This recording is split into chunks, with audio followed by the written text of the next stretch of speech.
Central Time as we get to come home with you. And thank you again so much for watching. We are live at the Feazell Farm in the studios at the Feazell Farm on Donna Nell Lane. So thank you again so much for watching. That's in North Alabama. And we're so excited to be talking with you. I have a couple of my friends with me. I mean, they are no strangers to you guys. Chuck and Mary Lynn Bailey, and they're with Fair Tax. I'm beginning to kind of feel a little bit of a good thing about Fair Tax and what's happening. Yes, morning, Donna. The movement of the economy and everything is going to force something like the fair tax to happen because we're not be able, the government's not going to be able to sustain itself with the income tax system the way it's set up. It's a loser to begin with because an income tax always taxes production, and what do you get less of when you tax? You get less of it. So if you tax production more, you're going to get less production. And a consumption tax works the opposite. It'll work for the consumer to control him or herself because they'll know if I spend more money, it's going to cost me more tax. So I'm going to control the amount of tax I pay. But then you're in charge with the consumption tax because you can decide whether you want to pay tax or not by whether or not you buy something. So that's the reason why we're pushing it, and that's the reason why you're seeing a lot of talk around the state about, oh, Mississippi is reducing and they're trying to get rid of their income tax, and Tennessee doesn't have an income tax, and Georgia's reducing their income tax, and Florida doesn't.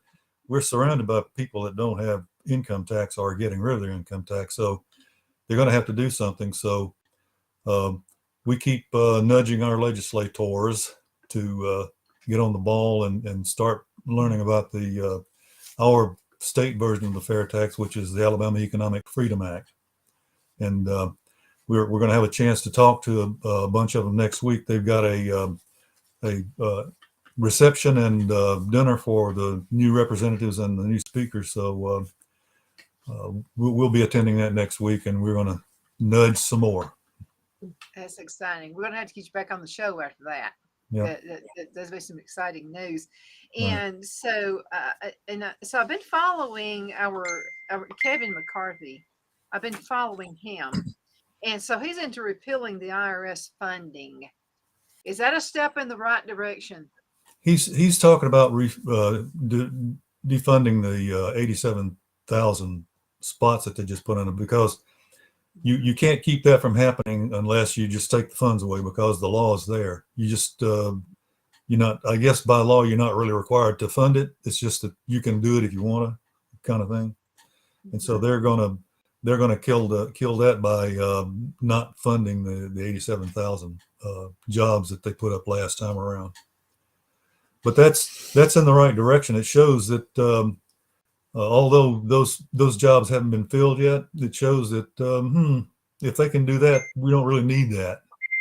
And so it ought to be easier to get them off, get the rest of the organization furloughed so that we can get this fair tax thing going. Yeah, the House is in charge of funding things, and just like they defunded the wall when the money was appropriated for the wall, it was just not spent, and the same thing can happen with the IRS agents. So this I think this, that fight that went on for the Speaker of the House, that was a wonderful thing for this country. Absolutely. I think so too. Yeah, I told Chuck I wouldn't mind if it went on for several months because when they're not spending money, they're not spending money, and I like that. Well, the real deal there is that you saw the Congress in action like it was set up to be. People arguing each other, almost going to fisticuffs to get things done, and it was right out in the open where everybody could see it. Isn't that amazing? I've got a copy of the rules bill that they're putting up, and it's got all that stuff in there that they're talking about. The one guy, even a Democrat, can say, "Oh, I don't like this speaker. We need to vote him out." They can do that now if they vote this bill in. So, the other thing that's really important is the omnibus bill is done. It should be done away with. When they vote on something, it has to be just one thing. It's not a 47,000 page document, or 40, what is it, 4,900 pages? 44, 45, 49. Yeah, whatever it was. So what does it That matter? last budget, they didn't have any idea what they were voting for. They just voted for it. That's So just plain stupid. It's like I'm going to buy a house just based off of a picture you might send me. I don't even know you, and you're sending me a picture of a house, and I'm going to buy it. That would be incredibly dumb. yeah, I mean, Yeah, and you get to the house and you walk in the front door and you're still outside because there's no house there. And that's because it's a Hollywood set. Yeah, it's a Hollywood set. Thank you It's very much. nothing like it. You're the proud Now owner we of a know Hollywood set. that's true. Now we all know that headlines can be very misleading. Yes. So, but some of a lot of headlines I'm seeing is where our new speaker is actually wanting to abolish the IRS. I think that anybody that is in the Congress now that doesn't want to do something like that, I don't think they're going to last much longer, because people are starting to figure out what's going on with this tax business, and it's just going to take, we've been trying for several years to get the fair tax on nationally, but we're not getting much traction, because you got a lot of people that are against you. The lobbyists, number one, and you got Right. most of the Congress people are getting paid twice, by people wanting the fair tax and by people trying to keep the fair tax out of from being law. And so they're all making money off the income tax system. Not to mention the guys that you see on television, will come to us and we'll get your tax back. Well, I shouldn't have had to pay all that in the first place, Oh, there's so many different rules and laws in the income tax code, and nobody knows all of them. And people generally just want to get it paid or get their money back, if they can. The no interest loan that they gave the government for the year. It's a big monstrosity, because you got the code, which is something like 11 or 12,000 pages, and then up to about 40 or 50,000 more of changes that have been made since 1913. And there have been over 20,000 changes to that law since '86 alone, when the Reagan Revolution came about and got us down to three tax brackets. And since then, there have been over 20,000 changes, and all of that builds up into this monstrosity called the income tax. But then don't forget, you got tax law that's been used to try to get money out of people too. So you got all the court proceedings and everything with their precedents that are set out of that are, you got over 78,000 pages of this stuff. That's a book stacked over in the corner about 16 feet high. It's just crazy, and nobody knows what's in that thing. It needs to be. And nobody cares. Yeah, remember the people in charge don't care. We do. People over there. I do too. I really care. We're gonna have a bonfire. Oh, I hope so. Let's talk about fair tax. What is fair tax? The fair tax in its entirety is taking the income tax system at the federal level as we know it, and jacking it up and rolling out the door and letting it roll down the street to oblivion, and replacing it all with a single rate consumption tax that you pay on new goods and services only. Used goods would no longer be taxed for any reason, and so a person can decide how much tax they want to pay each year by whether they buy something new or used. And by the way, a house that's been lived in is used, so you have no federal tax on a house when you bought it if you're buying a resale. So there are a lot of intricacies like that they just fall into place, because the when you sign the bill, you get rid of all the income tax forms and all that collection. You get rid of the IRS after 3 years, and burn all the documents that have to do with income tax, and then you're free to spend your money the way you want to. And that's essentially the basic tenet of the thing, is you get rid of all those taxes, and you're not encumbered with any taxes until you buy something new or have a service done. The IRS is a weapon. That's just plain and simple. That's all. That's what it is, and that's its purpose, is to be a weapon. And it's not to collect taxes, because they really don't care about the taxes. They can print the money, but it is a weapon to use against a perceived enemy, and it's used all the time. And remember all the arguments that you've ever heard in your life is we got to tax the rich and unburden the poor. Well, guess what? This latest round of IRS motions going on is checking out the little guy to find out where he's getting his money and why he's not paying that extra $2 worth of tax that he didn't pay last time. So yeah, that's what the extra IRS agents are for, to get the little people, because yeah. they've taken the pot at the top. They've got it. They want the pot at the bottom, and which is a lot bigger. Mm-hmm. Well, when it comes to like wanting to know what your $600 deposit's about, that's what I'm talking about. That's chump change for people who, for the elite. Yeah. Yeah. I mean, they waste more money on that just with all the antics that they go through up there in the House and Senate. So well, if you've been to the grocery store lately, it's going to be chump change for the little people too, because I couldn't believe when we went to the grocery store last time, we bought 4 things and came out with $50, and they were forced. Yeah, it is, but that's the way it's going to be, and that's because of what the government has done. It's not because of what the people have done, except the people vote for those people. That's the yeah. Oh, but the problem is when you ask some of those people, how do you feel about who you voted for now? They think they're doing a good job. Yeah, that's because I don't know in what area they're doing a good job at. Well, they're not really keeping up. You can see these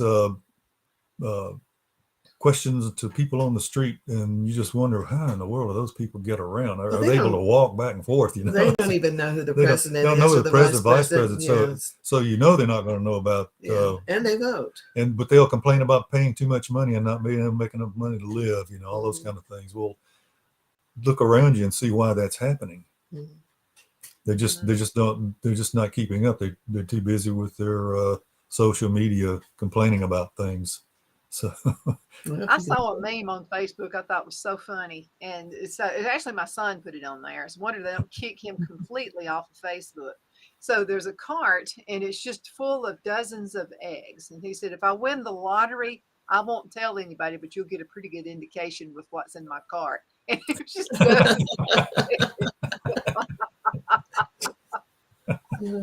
But the thing about it is we're having a laugh and keeps us from crying. I can't believe the cost of a dozen eggs. I'm so glad we have chickens out here on the farm. Well, you can find eggs too, because Chuck went yesterday and got to get some eggs, and there are eggs there, but the ones you want aren't, because everybody else likes those too. And so you start taking less and less, but the less and less is starting to cost more and more. So you're getting beat either way you go. So. Yeah. Just find you a local farmer. Find you a local farmer and get your eggs from them. You're helping them out in their business as well. Yeah. And guess what? Probably not going to be a shortage unless everybody goes in the entire neighborhood at the same day. Yeah, it buys them out. Yeah, we did have. We live on Kill Mountain near Gurley and Alabama, and the. On Facebook a couple of days ago, there was somebody said, "Hey, I've got eggs. Let me know where you live, and I'll bring however many you want." Let me know that. So I want to see how it goes. If you get any complaints about their eggs, well, then I won't buy any. But otherwise, we'll think about buying their eggs. Yeah, we're talking about eggs. I have this thing about eggs. I like the yolk to be golden yellow, and I don't like those white egg yolks. And we were getting them for a while, and so we've been paying more for better eggs, but those are the ones we have trouble finding now. But if I can find a golden yellow egg, I'll buy it. Yeah. My grandmother used to be so snooty about eggs, because here on the farm they always had their own chickens, and sometimes when it's really, really cold, they don't lay as much. Right. And so my grandmother would say, "Well, we had to go buy those store-bought eggs, and they're terrible." Yeah, because she's so snooty about that.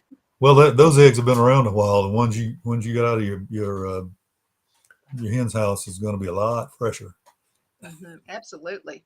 Mhm. so many things are happening, and fair tax to me is just the only way. I can't think of anything It is. else. And if you're really looking for a solution and not a way to pad your pocket, and you're in office, you'd be the hero. I mean, you'd be the hero. I think the guys that are skeptical of voting it in would be those that don't realize how much better off they're going to be, even as a legislator, if they do that. Because just take, for instance, at the Alabama level, if you get rid of the income tax and the sales tax system like it is now, you make it a fair system by going to the fair tax, because everybody pays the same rate, and everybody uh, uh, is allowed the same amount of money, family size, not by what amount of money you make. So the point I'm making is, what that's going to do is it's going to alleviate the corporations from having to pay tax in the state of Alabama. So what's that going to do? It's going to have corporations looking at Alabama to their Their jobs. bring their jobs. And we got something going on outside here, and I don't know what it is. Sounds like a foghorn. Well, anyway, Probably the chickens are upset. maybe, but that brings, if you don't have the corporations taxed, then that'll bring more large corporations here to manufacture their goods, which means it's going to bring manufacturing back to a U.S. state, which it'll do for the whole USA if we can get it done. And by the way, it'll bring small businesses to the state of Alabama, because they won't have to pay any tax or anything to do business here. So it's just a win-win-win. It's a win for the consumer, and it's a win for the guy that's going to move here and not have all that encumbrance on him. The thing I like We're it. gonna It's, talk it's about, let's go into a commercial break. We're going to be right back in just a few minutes, but let's talk about that when you get back. Okay, Okay. we'll be back in just a few minutes, guys. Let Rhonda at Rhonda's Elite Tax LLC take the burden off you for all your tax needs. I know, because Rhonda has been taking care of my business since 2013. I feel Rhonda works for me because she knows the direct questions to ask to better benefit my unique business, in order for me to get back the biggest refund possible. Rhonda is an ongoing student, and she knows tax laws are in a constant change every year. Call 256-281-9903 for an appointment to take the dread out of getting your taxes done. Rhonda is located at 11968 U.S. Highway 431 in Boaz. Again, that number is 256-281-9903. And let Rhonda's Elite Tax LLC champion your personal and business taxes.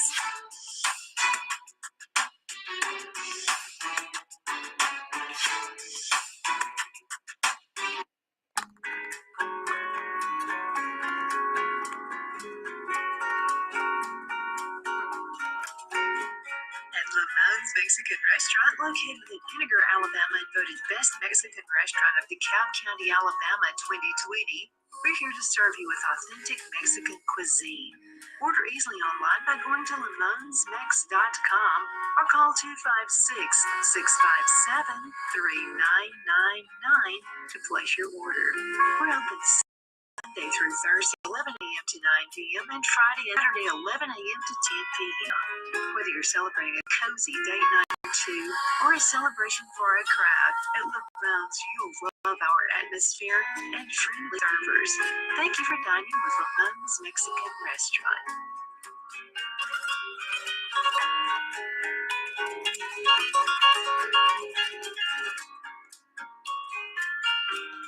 At Miracle Pottery, each pottery item is hand-turned from durable stoneware clay body and non-scratch high fire glaze, dishwasher, oven, and microwave safe. Our handcrafted dinnerware and bakeware will last a lifetime, staying just as beautiful as the day it was born. Pot, first with a cross and thanks to our reward, our name, and then the year. We say a tiny prayer for the receiver of each piece, that they receive abundant blessings in their lives. It's not just about pottery. We're located in the foothills of Appalachian Mountains near Mentone and Valley Head, Alabama. We're open every day, 10 a.m. to 6 p.m., and we ask you call ahead for tour groups. please go to our website, miraclepottery.com, for info about our getaway cottages. You can also call us at 256-3568-6863.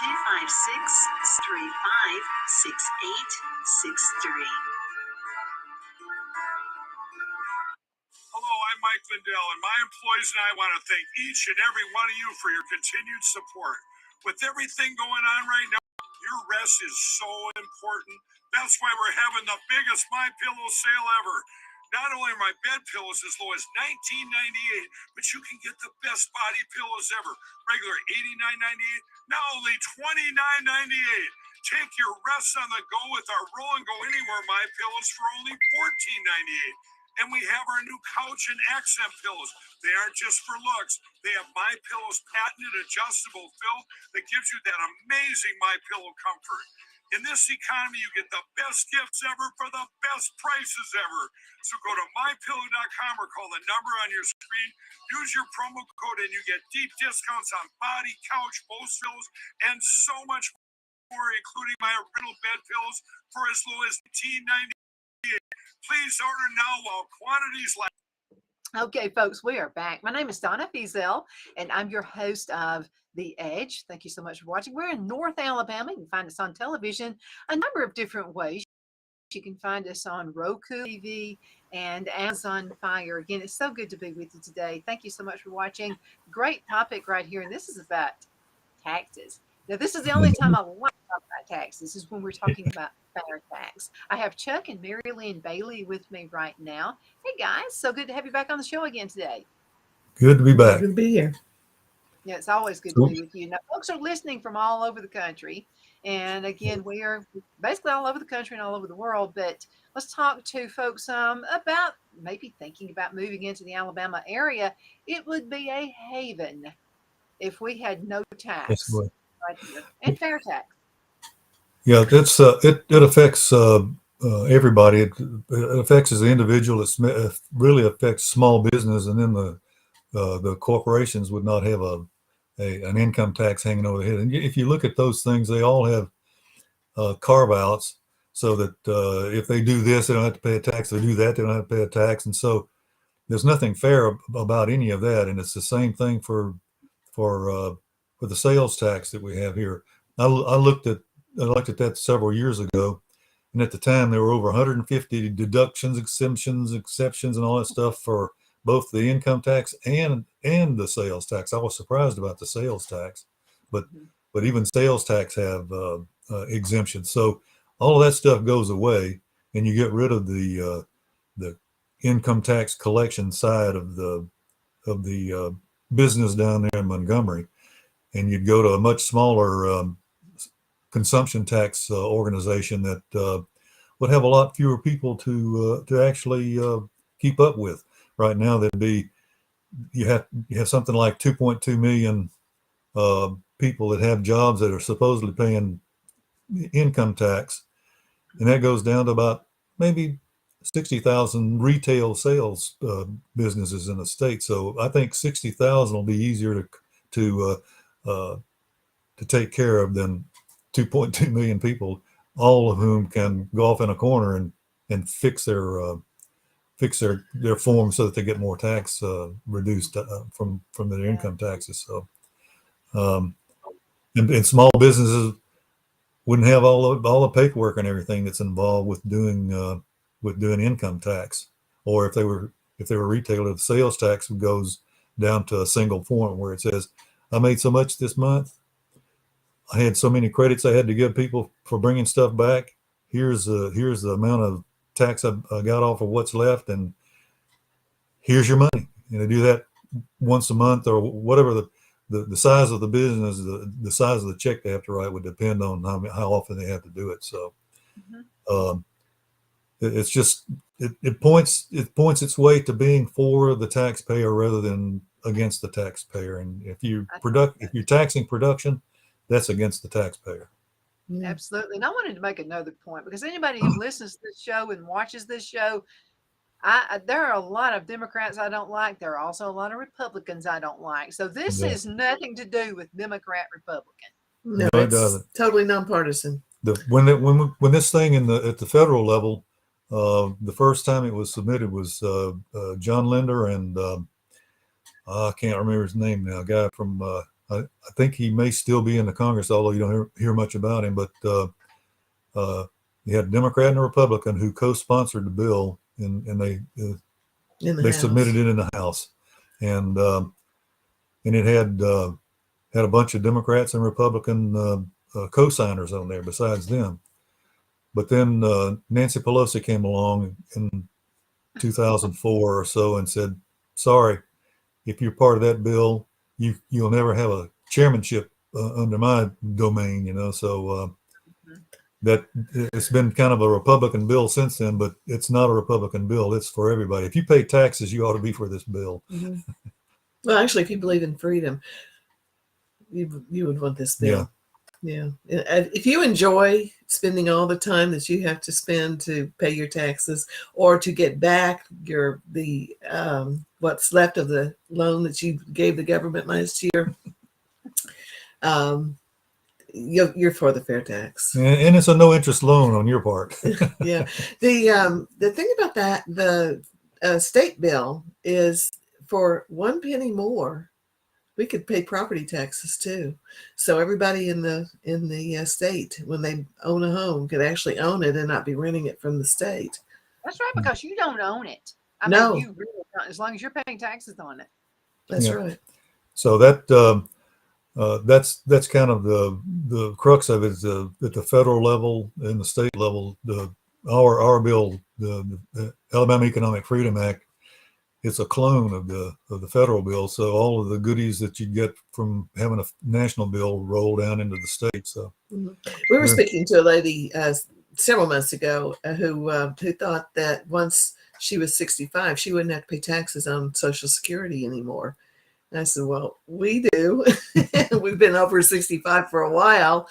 And that totally surprised her. She thought she was going to be free and clear of income tax once she was totally on Social Security. So the old saying is true. Dying and paying taxes. I mean, it's true. I mean, that's true. Yeah. But we got to get a grip on this, because you're being punished. And again, you have, and just like you said, Mary Lynn, freedom means a lot. It really does. And actually, to turn back to the speaker controversy that we had last week, which I thought it was great. I did too. And also, we didn't hear much about January 6th either. But but the people who were fighting for us to get something from the speaker were the Freedom Caucus. They're looking for freedom, and everything that they asked for and got, it expands freedom for the populace, and makes me feel better about things. Exactly. Well, what happened over the years, all these changes were made to the rules on how you vote for things in the Congress, and they built themselves on top of themselves on top of themselves, and you got where you are today. And they said, we just want to go back to where we know it worked and start there again, and that's essentially what they got. It's the bill is 52 pages, it's in the format of a bill, so you can get it all on about 6 or 8 pages if you just write it out, And then there's also a companion along with that explains what each one of the changes is they're talking about. And there's nothing radical in there. It's just, we want to make this place operate more efficiently, and those things will do it. Yeah, there are a lot of people that want to pay bills too. Less than a minute. How can folks find out more about fair tax? Well, at the national level, they go to fairtax.org and just peruse that site. There's just all kind of information on there, and then a lot of things they'll learn there go down to alfairtax.org, which is our site, and you can go there and read about the bill there and how far along we got with it and everything. So. Understanding the Alabama Economic Freedom Act. That will totally explain it. They'll get it. Guys, thank you so much for being on the show. You got to be on next week after you get back, okay? Yeah. And we'll plan for you to be on next week. You got to talk about it. Yeah, it's the 19th, so it'll be after that. Okay, awesome. Okay, folks, we'll be seeing you a little bit later, and thank you guys for being on the show. It's always a pleasure. Thank you. Bye. Bye-bye. Bye-bye.